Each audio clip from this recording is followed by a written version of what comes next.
प्यारे दोस्तों, बहुत-बहुत स्वागत है आपका अपने चैनल यूजीसी नेट साहित्य दर्पण में। फ्रेंड्स, जैसा कि आप जानते हैं कि हम इंटरनेट की तैयारी हिंदी विषय से इस चैनल के माध्यम से कर रहे हैं। आज की क्लास में मैंने हिंदी नाटक को लिया है।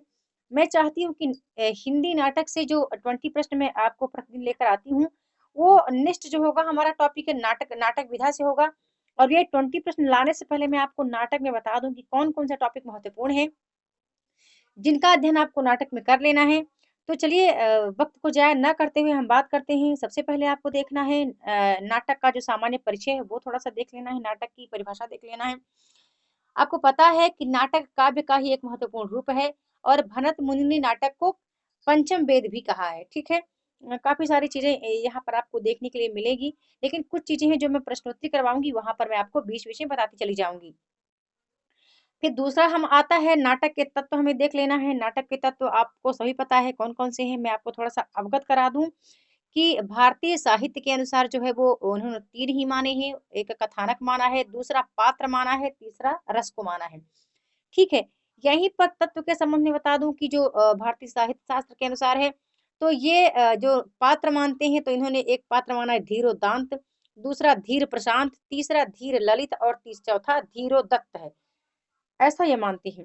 अब थोड़ा-सा मैं आपको बात करूँ पाश्चात्य साहित्य के अनुसार जो नाटक के तत्व दिए गए हैं, तो वो वही हैं हमारे 6 प्रकार के, 6-7 प्रकार के आते हैं पाश्चात्य साहित्य में कि कथा वस्तु है पात्र है, कथोपकथन, देश काल, उद्देश्य, शैली, ये जो आती हैं भाषा शैली, ये सब पाश्चात्य काव्य साहित्य के अनुसार है। अब मैं थोड़ा-सा आपको अवगत करा देना चाहती हूँ, कथाओं के प्रकार जो हैं। तो फ्रेंड्स बता दूँ कि जो कथाओं के प्रकार माने गए हैं इनको 5 आधारों पर विभाजित किया गया है। इसका अध्ययन मैं इसलिए आपको बताना चाहती हूँ कि यहाँ से कई बार प्रश्न बने हुए हैं। एनटीए के द्वारा पूछे गए हैं जब यूजीसी नेट इसका एग्जाम लेती थी। तो मैं बता दूँ कि अभिनय की दृष्टि से कथाओं का प्रकार स्वीकार किया गया है। दूसरा है संवाद की दृष्टि से, तीसरा स्वीकार किया जाता है तीसरा है लोक वृत्त के आधार पर कथाओं के प्रकार चौथा आता है फलाशक्ति के आधार पर कथाओं के प्रकार, पाँचवाँ आता है कथा विन्यास के आधार पर कथाओं के प्रकार। तो बता दूँ ये जो प्रकार हैं जब मैं प्रश्नोत्तरी करूँगी यहाँ पर थोड़ा-सा वहाँ विस्तार में जब प्रश्न लेकर आऊँगी इनके आधार पर कि कैसे प्रश्न एग्जाम में पूछे गए थे, वहाँ पर मैं इसका थोड़ा विस्तार कर दूँगी। यहाँ बता दूँ कि कथा विन्यास जो है 5वाँ वहाँ पर जो अर्थ प्रकृति आता है तो वहाँ से बीज, बिंदु, पताका, प्रकरी कार्य इस तरह के प्रश्न कई बार हमारे एग्जाम में बने हुए हैं।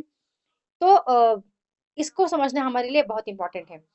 अब हमारा आता है जब आप सिलेबस को देखोगे, मैं अक्सर बोलती हूँ कि आप सिलेबस को देखिए, सिलेबस को बड़े ध्यान से देखिए। अब मुझे नहीं पता आप वहाँ कैसे अध्ययन आपकी चल रही है। मैं तो आपको अपनी तरह से पूरा जोर देकर ही तैयारी करवा रही हूँ फ्रेंड्स। बस यही चाहती हूँ कि आपकी तैयारी बेहतर होगी। एक आता है हिंदी रंगमंच। आप देखना जस्ट ऊपर ये दिया गया है हिंदी रंगमंच, उसका सामान्य परिचय। तो आपको पता है कि रंगमंच क्या है? रंगमंच एक ऐसा स्थान है जहाँ नाटक को जीवन प्राप्त होता है, ठीक है? और रंगमंच का विकास भरत मुनि ने 3 तरह के माने हैं, 3 प्रकार इन्होंने बताए हैं कि एक आयताकार होना चाहिए, एक वर्गाकार और एक त्रिकोण होना चाहिए। और रंगमंच के विषय में काफ़ी विद्वान अलग-अलग मत भी व्यक्त करते हैं। रंगमंच के 3 भाग माने गए हैं, जो कि एग्ज़ाम में कई बार प्रश्न भी बना है कि रंगपीठ क्या है, रंगशीर्ष क्या है या नेपथ्य क्या है? तो रंगमंच का जो अगला भाग है वो रंगपीठ कहलाता है। रंगशीर्ष क्या हो जाता है? रंगमंच का पिछला हिस्सा। और नेपथ्य क्या हो जाता है? रंगशीर्ष के पीछे का वह भाग जिसे दर्शक नहीं देख सकते। ठीक है? तो इस तरह से प्रश्न बनते हैं इसलिए मैंने यहाँ पर आपको बता दी जानकारी के लिए। हिंदी रंगमंच का सामान्य परिचय ही हम देख रहे हैं। तो यहाँ पर आपको देख लेना है कि हिंदी रंगमंच का प्रारंभ कब से माना जाता है या कौन-कौन सी संस्थाएँ हैं जिसका यहाँ हिंदी रंगमंच में काफ़ी योगदान रहा है।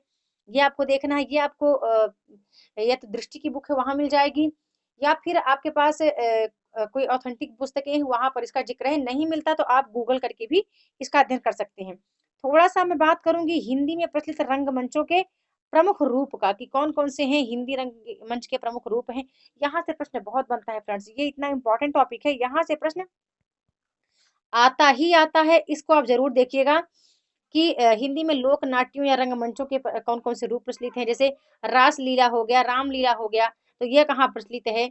नौटंकी कहाँ पर किस स्थान पर की जाती है, या स्वांग कहाँ रचा जाता है, तमाशा, जात्रा, भवई, ये सब बिल्कुल आपको याद रखने हैं, ठीक है।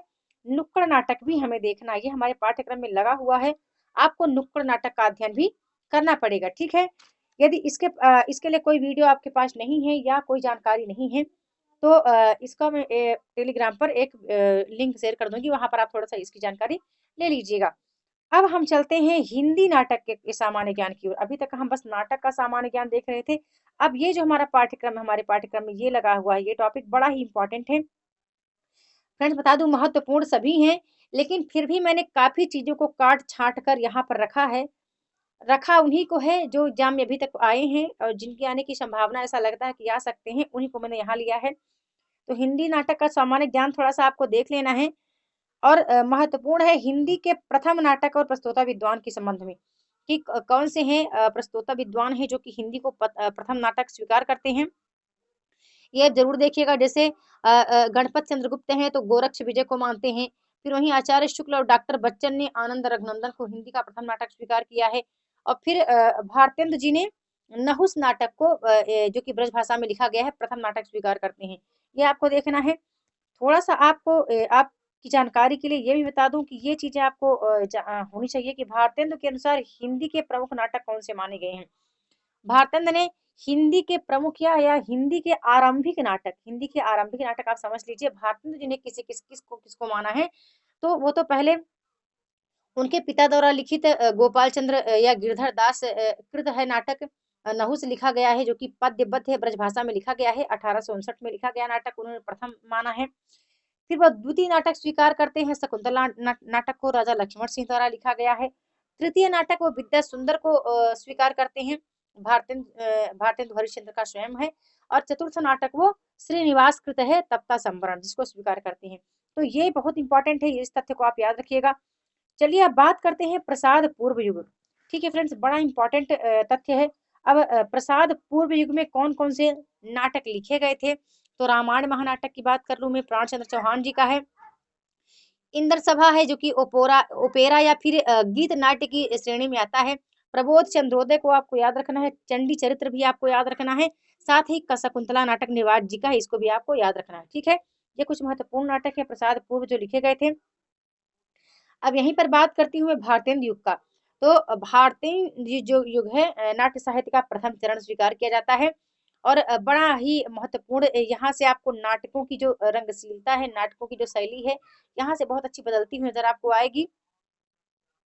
और खड़ी बोली में आधुनिक नाटक लिखने का श्रेय भारतेंद्र जी को ही जाता है, ठीक है। इन्होंने भारतेंद्र जी ने क्या किया है कि नाटक को दो भागों में बांटा है। एक अपने मौलिक नाटक इनके आते हैं, दूसरे अनुदित नाटक आते हैं। तो दोनों को आपको देखना है, साथ साथ क्या देखना है, नाटक का वर्ण विषय भी देखना है, ठीक है। इनके नाटक के प्रकाशन वर्ष बिल्कुल आपको रटे होने चाहिए फ्रेंड्स, ठीक है। बहुत इंपॉर्टेंट है भारतेंद्र जी के नाटक करने आपके लिए। साथ ही बात करती हूँ द्विवेदी युग। द्विवेदी युग तो कोई इंपॉर्टेंट नहीं है। इसके बाद हम बात करते हैं प्रसाद युग को, ठीक है। प्रसाद युग बहुत इंपॉर्टेंट है हमारे लिए करना, ऐसा इसलिए क्योंकि प्रसाद युग के जितने भी नाटक हैं, चाहे वो भारतेंद्र युग के हो, द्विवेदी युग के हो, इनके नाटक फ्रेंड्स कई बार एग्जाम में पूछे गए हैं और आने की संभावना भी रहती है, ठीक है। तो इनका अध्ययन आपको अवश्य करना है। अध्ययन ही नहीं बल्कि आपको रट लेना है, ठीक है। इनके नाटक को आपको क्या करना है, रट लेना है। साथ ही प्रसाद जी की बात करूँ, प्रसाद जी यानी जयशंकर प्रसाद जी की बात कर रही हूँ।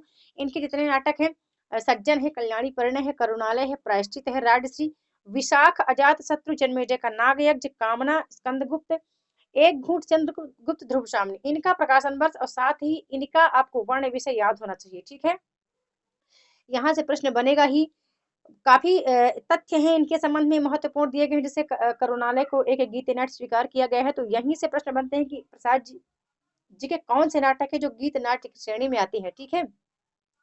या कौन सा नाटक है जो प्रबोध चंद्रोदय की शैली में लिखा गया है। या इनका जो कामना नाटक है वो कैसा नाटक स्वीकार किया गया है, संस्कृत प्रधान है, चरित्र प्रधान है, भाव प्रधान है, कैसा किस तरह का नाटक है। तो काफी महत्वपूर्ण इनके नाटक हैं, इनको भी आपको देख लेना है। अब हम चलते हैं प्रसादोत्तर युग के नाटक की ओर। तो प्रसादोत्तर युग का करना भी हमारे लिए बहुत महत्वपूर्ण है। थोड़ा सा बता दूं, प्रसाद युगीन के कुछ महत्वपूर्ण भी नाटककार हैं, जैसे सेठ गोविंद दास हैं, हरिकृष्ण प्रेमी जी हैं, राम वृक्ष बेनीपुरी का अम्बपाली है, ये काफी महत्वपूर्ण है। बट इनको देखने से पहले आप प्रसाद जी के नाटकों को आपको जरूर याद रखना है। थोड़ा सा बात करूंगी प्रसादोत्तरी नाटक की बात कर रहे थे, यहाँ पर आपको समस्या नाटक जो या नाटककार हुए हैं उनको आपको देखना है। समस्या नाटक लिखने वाले कौन कौन से महत्वपूर्ण कवि या लेखक हुए हैं तो वो हैं सेठ गोविंद दास जी हैं, हरिकृष्ण प्रेमी जी हैं, लक्ष्मी नारायण मिश्र जी हैं, उपेंद्र नाथ अस्क हैं, वृंदावन लाल वर्मा है और विष्णु प्रभाकर। इनके नाटक आपको बिल्कुल रटे होने चाहिए। अब महत्वपूर्ण आप पूछेंगे कौन कौन से हैं, तो कल मैं प्रश्नोत्तरी के माध्यम से इसका जिक्र आपको बता दूंगी कौन कौन से महत्वपूर्ण है समस्या नाटक में। साथ ही फ्रेंड्स बता दूं मैं एक चीज और आपको कि इनके कुछ महत्वपूर्ण ही नाटक देखने हैं। इन्होंने काफी नाटक लिखे हैं तो सभी आपको नहीं देखने हैं, ठीक है, जो इम्पोर्टेंट है उनका ही अध्ययन आपको देखना है। अब हम चलते हैं जो हमारे आज का टॉपिक है, बड़ा ही महत्वपूर्ण है, वो है समकालीन नाटककार, ठीक है। और मतलब अब तक का जो रिकॉर्ड है मेरे पास, तो समकालीन नाटककार को इतना रिपीट किया गया है, जैसे मोहन राकेश है, मोहन राकेश के तीनों नाटक आपको याद होने चाहिए। एक है आषाढ़ का एक दिन, आधे अधूरे और लहरों के राजहंस। साथ ही साथ इनका प्रकाशन वर्ष और इनके पात्र भी आपको याद होने चाहिए, ठीक है। इनका एक अधूरा नाटक था पैर तले जमीन, जो कि अधूरा है, उसका जिक्र मैं नहीं कर रही हूँ। आपको समकालीन नाटक के अंतर्गत आते हैं भीष्म साहनी जी हैं, जगदीश चंद्र माथुर हैं, लक्ष्मी नारायण लाल हैं। लक्ष्मी नारायण बहुत इंपॉर्टेंट है, इनके मतलब क्या बताऊं फ्रेंड्स, इतने बार नाटक पूछे गए हैं। अंधा कुआं है, मादा कैक्टस है, सूखा सरोवर है, कलंकी है, मिस्टर अभिमन्यु, कर्फ्यू, दूसरा दरवाजा, यानी कई इनके ऐसे नाटक हैं जो कि बड़े ही महत्वपूर्ण हैं। एक ज्ञानदेव अग्निहोत्री जी हैं, जिनका शुतुरमुर्ग भी आपको याद रखना है, अनुष्ठान है, ये भी इंपॉर्टेंट है। सुरेंद्र वर्मा है, इनको देखना है। शंकर शेष हैं, मुद्रा राक्षस हैं और स्वदेश दीपक जी हैं, ठीक है। कृष्ण बलदेव वैद्य जी हैं, इनका आपको अध्ययन जरूर करना है समकालीन नाटक के अंतर्गत, ठीक है फ्रेंड्स। अब यहीं पर थोड़ा सा बात कर लेते हैं महिला नाटककारों को, कि कौन कौन से हैं महिला नाटककार जो कि इम्पोर्टेंट हैं, तो उनका भी अध्ययन आपको देखना है। थोड़ा सा बताना चाहूंगी भीष्म साहनी के नाटकों को और सुरेंद्र वर्मा के नाटकों का फ्रेंड्स आप विषय वर्ण जरूर देखिएगा, क्योंकि वहां से काफी प्रश्न बने हुए, ठीक है। लक्ष्मी नारायण लाल हैं, उनके भी नाटक के आपको विषय वस्तु देख लेना है। अब महिला नाटककारों की बात कर रहे थे तो मन्नू भंडारी जी हैं, मृदुला गर्ग हैं, कुसुम कुमार हैं और आपको देख लेना है सुशीला टाक भोरे जी को, ठीक है। ये कुछ इंपॉर्टेंट है जिनका अध्ययन आपको देखना है। अब हिंदी के प्रमुख नाटकों के पात्र ही देखने हैं, क्योंकि ऐसा नहीं है कि जितने नाटक आपने पढ़े हैं वहीं से पात्रों के नाम पूछ जाते हैं। प्रमुख जो नाटक हैं उनके पात्रों को नाम आपको याद रखना है। यदि पात्रों की बात करूं तो जो हमारे इकाई 8 में नाटक विधा लगी हुई है, हो सकता है पात्रों का जिक्र वहां से किया जाए, तो वहां भी जितने नाटक लगे हुए हैं उनके पात्रों को नेम आपको याद रखने हैं, ठीक है। साथ ही वहां के नाटक के आपके प्रकाशन वर्ष आपको याद रखना है। तो बस यही कहना था आज की वीडियो में। वीडियो काफी बड़ी नहीं किया मैंने कहा कि एक सामान्य परिचय में आपको दे दूं प्रश्नोत्तरी डालने से पहले, इसलिए मैं बोलती हूँ कि आप वीडियो को पूरा देखा करें, क्योंकि जितनी भी आने वाली मेरी वीडियो है काफी इंपॉर्टेंट है। बस आपको थोड़ा सा मन लगा कर ध्यान लगा कर सुनना है और उसको अपने स्मृति पटल पर, या यूं कहें कि अपने अध्ययन में उतार लेना है। तो बस फ्रेंड्स आज की वीडियो में इतना ही। जल्द मिलती हूँ अपने नेक्स्ट वीडियो में न्यू टॉपिक के साथ। तो वीडियो के साथ बने रहने के लिए बहुत बहुत धन्यवाद।